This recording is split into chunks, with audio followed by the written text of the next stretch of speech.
U.S. troops on Mexican soil? Claudia Sheinbaum has given a resounding NO to Donald Trump. The scene feels ripped from a political thriller. Former U.S. President Donald Trump directly pressuring the Mexican president to allow the U.S. military to enter Mexican territory, supposedly to fight drug cartels. But Sheinbaum's response was crystal clear and resolute: sovereignty is not for sale, it's to be loved and defended. The revelation has rocked diplomatic circles. During a public event at Texcoco's Ecological Park, Sheinbaum confirmed what had long been troubling rumors. In a recent call with Trump, he offered military help to fight cartels. But beneath that alleged gesture of cooperation, many analysts see a dangerous push for direct intervention, one that threatens national autonomy and regional stability. "And do you know what I told him?" Sheinbaum asked a roaring crowd. "No, President Trump. Our territory is inviolable." Her words quickly went viral on social media, turning into a rallying cry for sovereignty and resistance to Washington's old imperial instincts.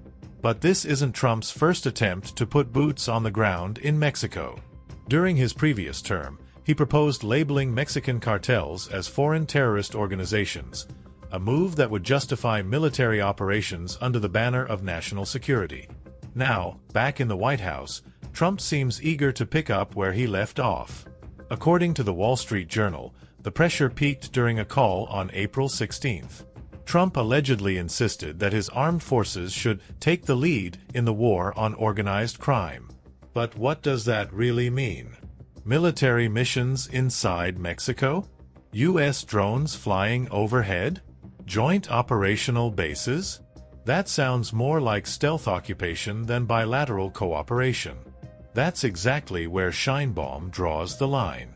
She knows full well that Trump's offers are part of a political strategy, tough talk aimed at scapegoating Mexico for electoral gain. She explained it herself: "We can share intelligence, but we will never accept the presence of U.S. troops on Mexican soil." Trump has made the war on fentanyl his latest crusade. And yes, the trafficking of this highly addictive and deadly substance is a public health crisis in the U.S. But blaming Mexico alone and using that as a pretext for military intervention is dangerously misleading.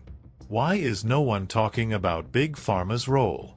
Or America's mental health crisis? Or the gutting of social programs? And the most unsettling question: what if Sheinbaum had said yes?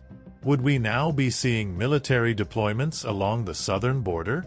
Heightened tensions between two nations? The normalization of foreign troops under the guise of anti-cartel operations? Fortunately, the Mexican president stood firm, and her stance has triggered a surge of nationalist support. But it has also set off alarm bells.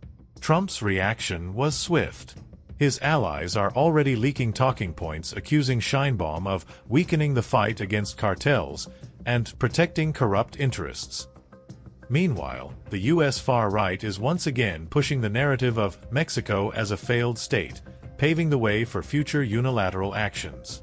What this episode reveals goes beyond a diplomatic clash. It's the collision of two models, one rooted in sovereignty, equality, and non-intervention, and the other built on force, control, and domination. And caught in the middle are millions of citizens who simply want peace, justice, and real solutions. The confrontation between Trump and Sheinbaum is a powerful reminder: threats to sovereignty don't always come with tanks. Sometimes they arrive dressed as help, cooperation, or goodwill. But the outcome can be just as dangerous: loss of control, submission, and conflict. Claudia Sheinbaum said no. Now the question is, can she withstand the pressure that's coming? Because if one thing's become clear over the years, it's that when Donald Trump wants something, he doesn't back down easily. If you enjoyed this video, don't forget to like, subscribe, and hit the bell so you never miss our updates. See you next time.